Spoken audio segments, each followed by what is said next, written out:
ये बिहार के लिए परम गौरव की बात है कि एक प्रखर विद्वान, दूरदर्शी नेता और सुदृढ़ प्रशासनिक क्षमता के धनी माननीय श्री आरिफ मोहम्मद खां जी ने अपने नेतृत्व से प्रदेश को गौरवान्वित कर रहे हैं। उन्होंने अपने राजनीतिक जीवन की शुरुआत छात्र अवस्था में ही कर दी थी और मात्र 26 वर्ष की आयु में पहली बार विधायक बने। विभिन्न मंत्रालयों में अपनी कार्यकुशलता से उन्होंने जनता के हृदय में एक अमिट छाप छोड़ी। उनकी छवि सदैव एक प्रगतिशील नेता की रही है। केरल से लेकर बिहार तक उन्होंने कला, संस्कृति और समाज के उत्थान को सदैव प्राथमिकता दी है। उनके उत्कृष्ट योगदान को और अधिक गौरव प्राप्त हुआ जब वह एक बेस्ट सेलिंग पुस्तक के लेखक भी बने। आज ये हम सब के लिए हर्ष और सौभाग्य का विषय है कि वे बनारसी बाबू के सम्मान में इस पुस्तक के विमोचन हेतु हमारे बीच उपस्थित हैं। अब मैं सादर आमंत्रित करूंगी माननीय श्री आरिफ मोहम्मद खां जी का कि वे हम सभी को संबोधित करें। बिहार विधान परिषद के माननीय सभापति श्री अवधेश नारायण सिंह जी, बिहार विधान परिषद के माननीय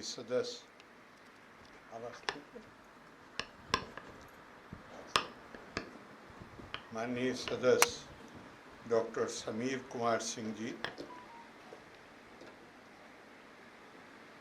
माननीय विधानसभा सदस्य डॉक्टर अजय कुमार सिंह जी, इस महत्वपूर्ण पुस्तक के लेखक और लोकसभा सचिवालय के पूर्व निदेशक डॉक्टर रणवीर कुमार सिंह जी, भारतीय व्यापार प्रबंधन संस्थान पटना के निदेशक डॉक्टर रोहित सिंह जी, स्वर्गीय बनारसी बाबू के परिवार के सभी सदस्यगण, देवी और सज्जनों, सबसे पहले मैं हमारे बहुत ही सुप्रसिद्ध स्वतंत्रता सेनानी और मुंगेर के प्रथम मुंगेर लोकसभा क्षेत्र से चुने गए पहले सांसद स्वर्गीय बनारसी प्रसाद जी की स्मृति को नमन करता हूं और उनके प्रति भावभीनी श्रद्धांजलि अर्पित करता हूं। मैं बहुत धन्यवाद देना चाहता हूं आपको कि आपने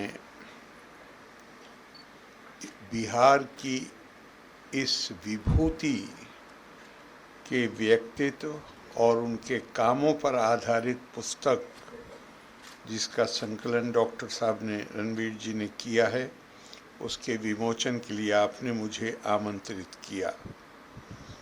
और पुस्तक का नाम मुझे बहुत अच्छा लगा, अंग प्रदेश का गांधी जी, बहुत अच्छा लगा। और इत्तेफाक से कल मैं मुंगेर में था, मुंगेर यूनिवर्सिटी का कॉन्वोकेशन था और डॉक्टर और हमारे बिहार के पहले मुख्यमंत्री माननीय श्री बाबू जी के नाम से जो लाइब्रेरी है और जिसमें उनका अपना निवास भी होता था जब वो मुंगेर प्रवास करते थे, वहाँ जाने का भी मौका मिला। और वो सब अंग प्रदेश का ही हिस्सा था। दानवीर कर्ण वहाँ के राजा थे। और जो भी अभी मुझे बिहार में आए हुए 3 महीने भी पूरे नहीं हुए हैं, तो इसलिए अपने अल्प ज्ञान के लिए आपसे क्षमा प्रार्थी हूँ। लेकिन जो कुछ मैंने पढ़ा स्वर्गीय बनारसी बाबू के बारे में, और वो ये 4 लोग थे मुंगेर में जो उन्होंने साथ मिलकर स्वतंत्रता संग्राम आंदोलन में भी और बाद में भी वो केवल राजनीतिक साथी नहीं थे, बल्कि उनके बीच में ज़बरदस्त भाईचारा था।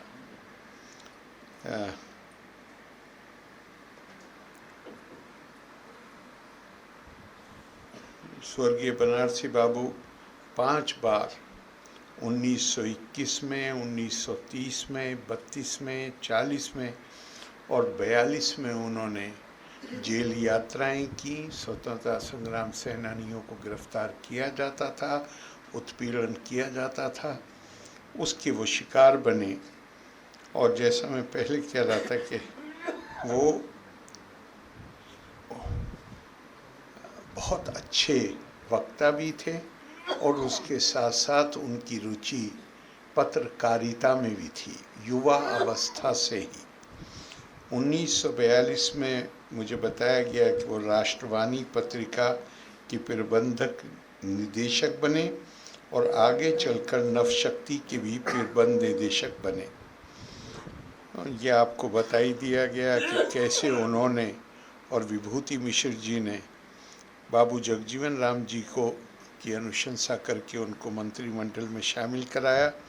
और मुझे बहुत खुशी है कि उनकी उस सेवा की परंपरा को, देश के प्रति समर्पण की भावना को उनकी आने वाली नस्लों ने उसको जारी रखा है।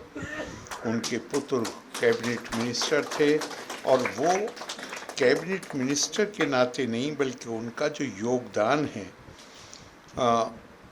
और वो आध्यात्मिक साधक भी थे, उसके लिए उन्हें ज़्यादा जाना जाता है। और यहाँ समीर जी हैं जो विधान परिषद के सदस्य हैं और मुझे पूरा विश्वास है कि इनकी जो ये शानदार विरासत है, परंपरा है, इसको ये और आगे बढ़ाएंगे।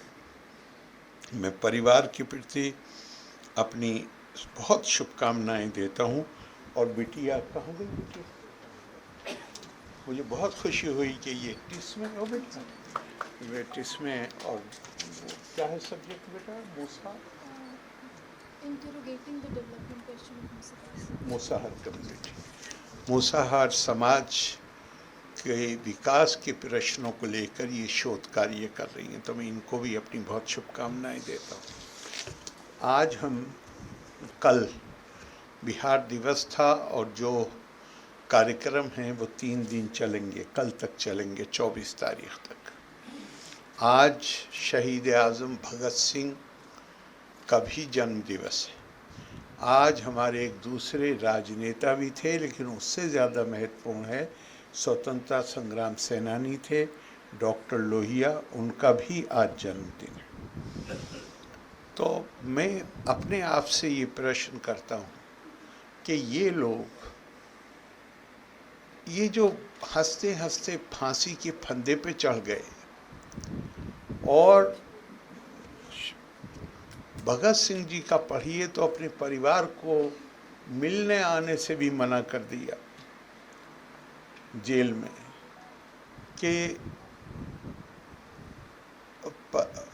परिवार के लोग वहाँ आएंगे, सबको मालूम है कि ये फांसी लगने वाली है, तो वो जिस दुखी मन के साथ आएंगे, उन्होंने कहा वो मैं नहीं चाहता, मैं दुखी मन के साथ फांसी पे नहीं चढ़ रहा हूँ, मैं तो अपने देश के लिए, अपनी मातृभूमि के लिए, उसकी स्वतंत्रता के लिए काम कर रहा हूँ और मैं दुखी मन के साथ ये काम नहीं कर रहा हूँ। या हमारे दूसरे स्वतंत्रता सेनानी बनारसी बाबू, डॉक्टर लोहिया और कितने स्वतंत्रता सेनानी, क्या इन्हें पक्का यकीन था कि इनके जिंदा रहते आज़ादी मिल जाएगी? बिल्कुल नहीं। लेकिन कोई अपने जीवन में ये स्वतंत्रता जिसके लिए हम संघर्ष कर रहे हैं शायद न मिले, लेकिन हमारे बच्चों के लिए तो स्वतंत्रता मिलेगी। उन्होंने उसी के लिए त्याग, बलिदान, तपस्या की। और स्वतंत्रता का अर्थ क्या था उनके दिमाग में? मैं खुद अपने आप से सवाल करता हूँ, क्यों स्वतंत्रता चाहते थे? जितना आप इनको पढ़िए, हमारे स्वतंत्रता संग्राम के सेनानियों को बहुत, महात्मा गांधी से लेके पंडित जी, दूसरे लोगों ने बहुत लिखा है। जितना इनको पढ़िए स्पष्ट होता चला जाता है कि बात केवल पराधीनता से मुक्ति की नहीं थी, केवल विदेशी शासकों की जगह भारतीयों को शासन तंत्र का जिम्मेदार बनाना नहीं था। स्वतंत्रता का मतलब है कि पराधीन रहते हुए अपनी विरासत के प्रति जो उदासीनता आई थी, जो विस्मृति आई थी, उससे मुक्ति पाना।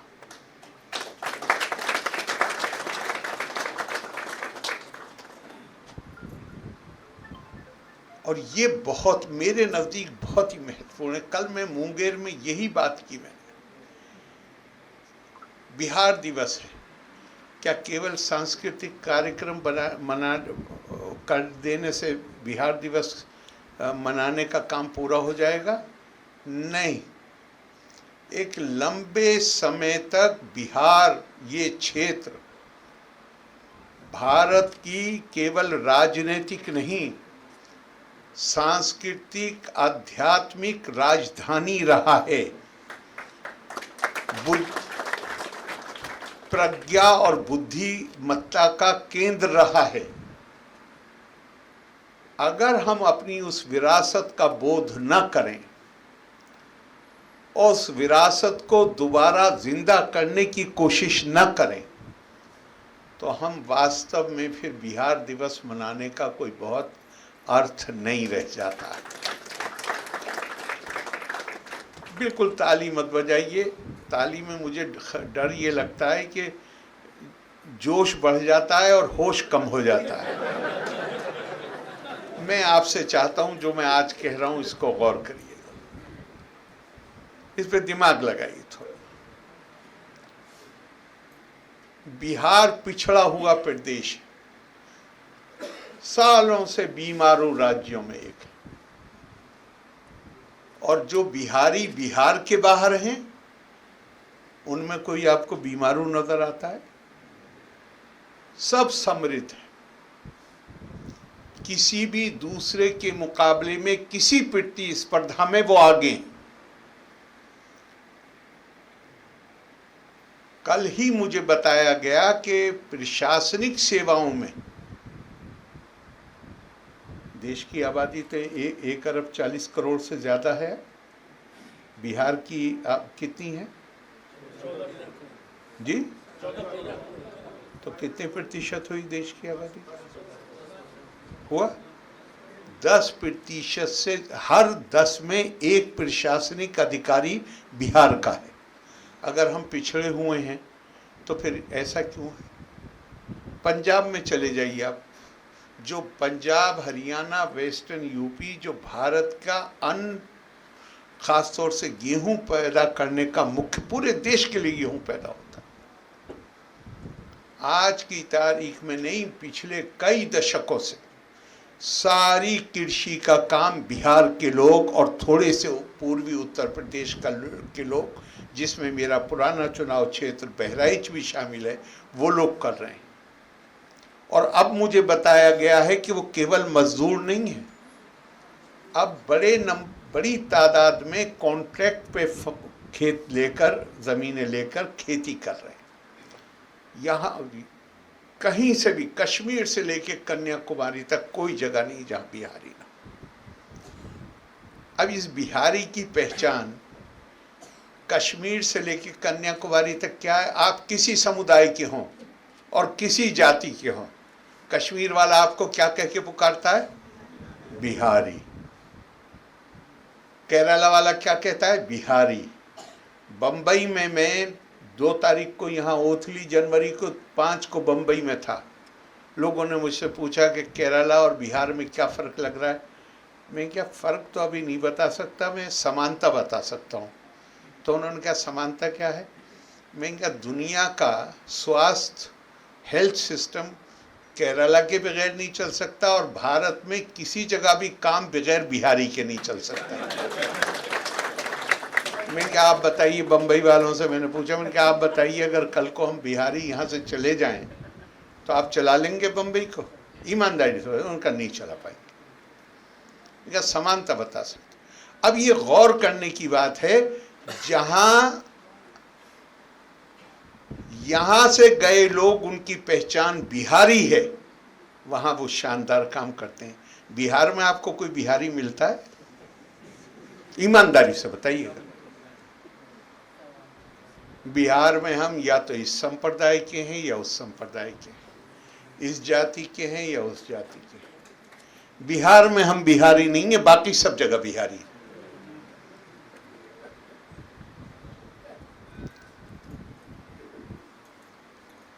बिहारी बन जाइए बिहार में सारी बीमारियां खत्म हो जाएंगी। और भाई गौर करिए, बिहार ने, मैंने पहले ही कहा, केवल राजनीतिक तौर पे नहीं, सांस्कृतिक और आध्यात्मिक क्षेत्र में भी भारत की संस्कृति के निर्माण में मामूली योगदान नहीं है भारत का।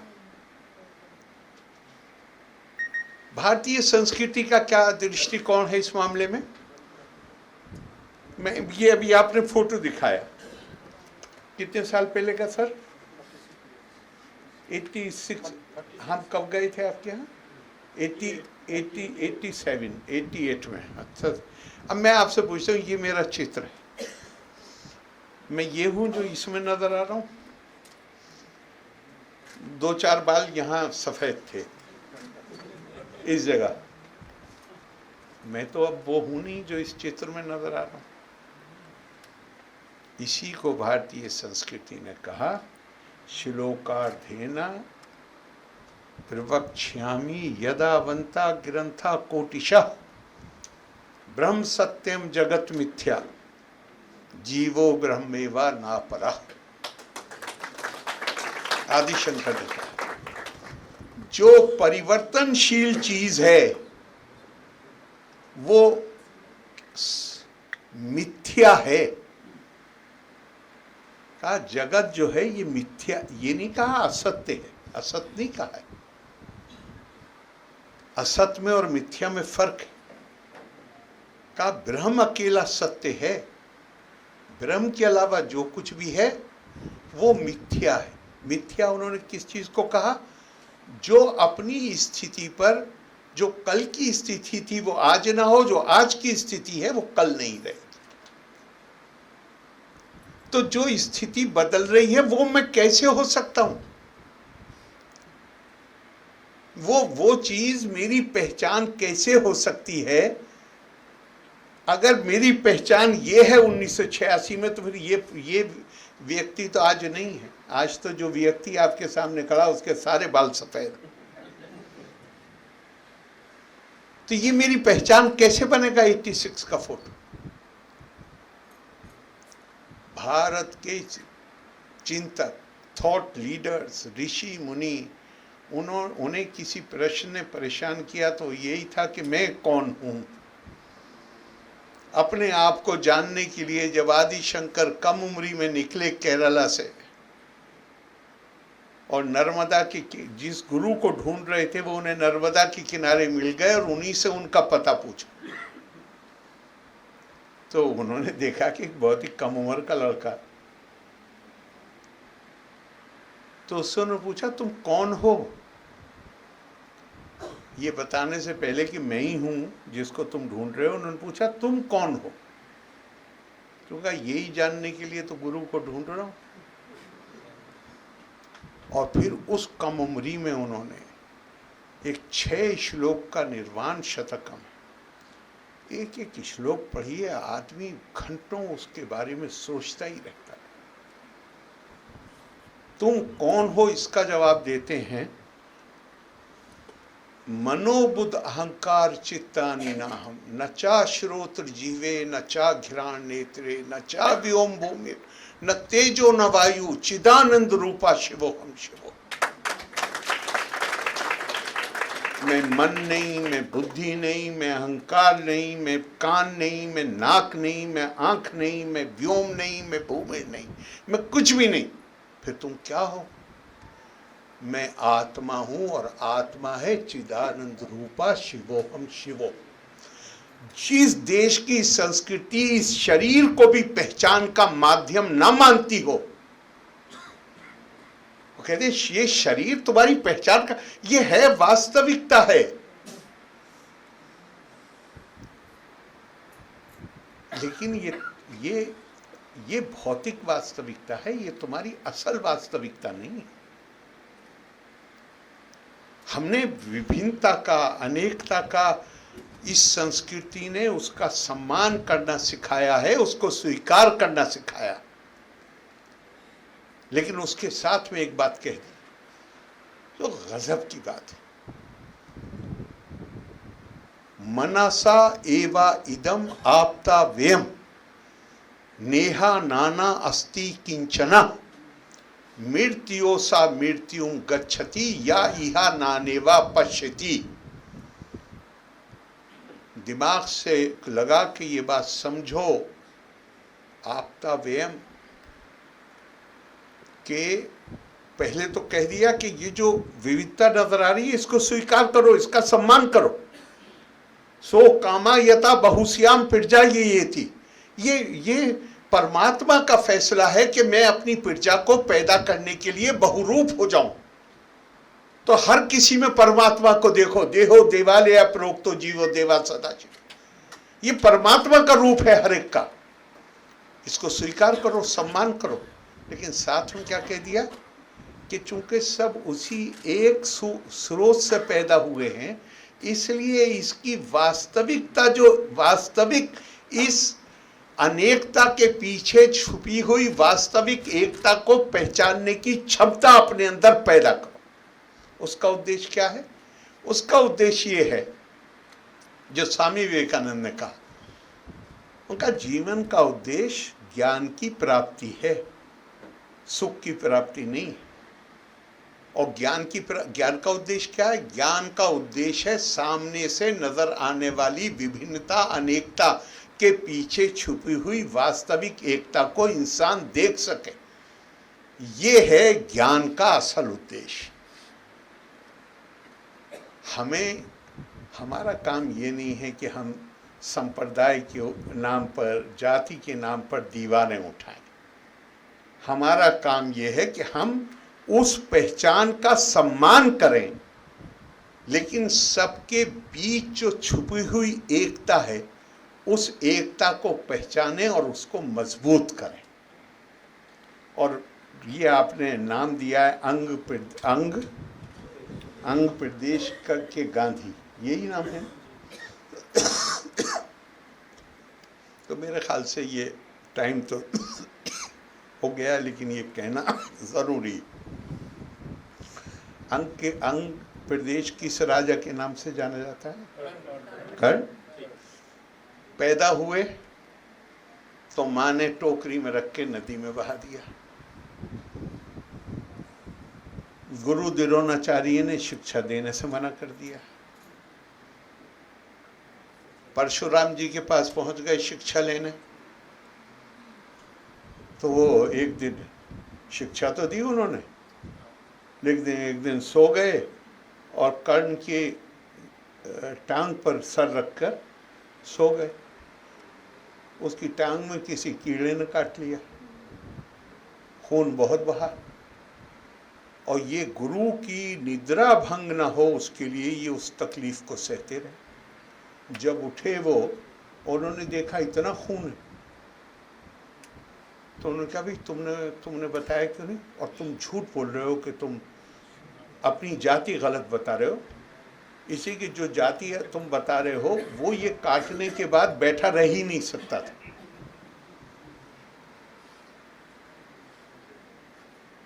और उन्होंने शराब दे दिया। गलती से एक तीर चल गया जिससे एक गाय मर गई, उसकी मालिकन ने शराब दे दिया, महिला थी। तो सारा जीवन अपमान सहा उस आदमी। काहे के ऊपर? क्योंकि जन्म आधारित कुछ धारणाएं बनी हुई थी जिसकी वजह से इतनी परेशानियां कर्ण ने सही। लेकिन आखिर में क्या कहा भगवान कृष्ण से बातचीत करते हुए? जब भगवान कृष्ण ने कहा कि भाई तुम अपना रोना रो रहे हो, मेरा इंतजार तो मौत उस वक्त कर रही थी जब मैं पैदा भी नहीं हुआ था। तुम्हें तो पैदा होने के बाद माँ ने टोकरी में रखा ना। तुम कम से कम देखते तो थे युद्ध का की जो शिक्षा दी जा रही थी। मैं तो गायों को चराता था और उन्होंने अपने पूरी जीवन कथा सुनाई कि मैंने तो इससे ज़्यादा।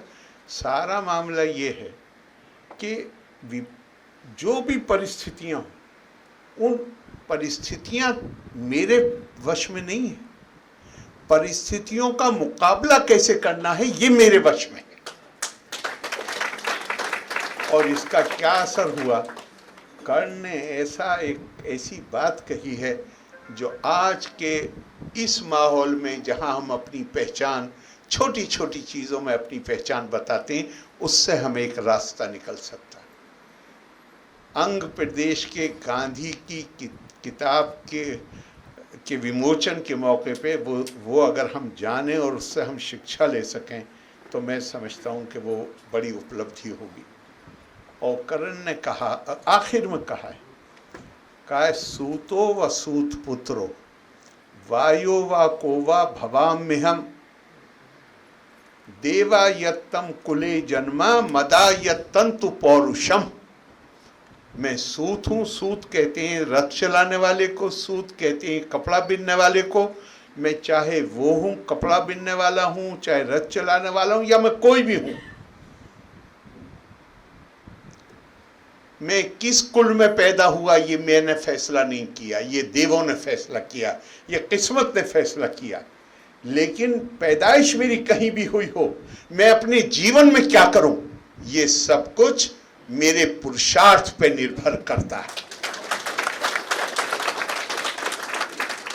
जन्म और जाति के आधार पे, संप्रदाय के आधार पे कोई फायदा तलाश करना मेरे नजदीक मानव प्रतिष्ठा का अपमान है।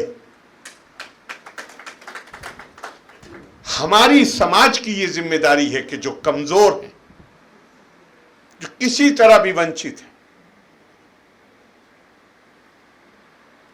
हमारी ये जिम्मेदारी है कि हम सुनिश्चित करें, लेकिन समाज सुनिश्चित करें कि वो विकास और प्रगति की दौड़ में बराबर से शरीक, लेवल प्लेइंग फील्ड। लेकिन हमें ये अधिकार नहीं है कि हम हर छोटी छोटी चीज़ पर दीवारें आपस में खड़ी करें।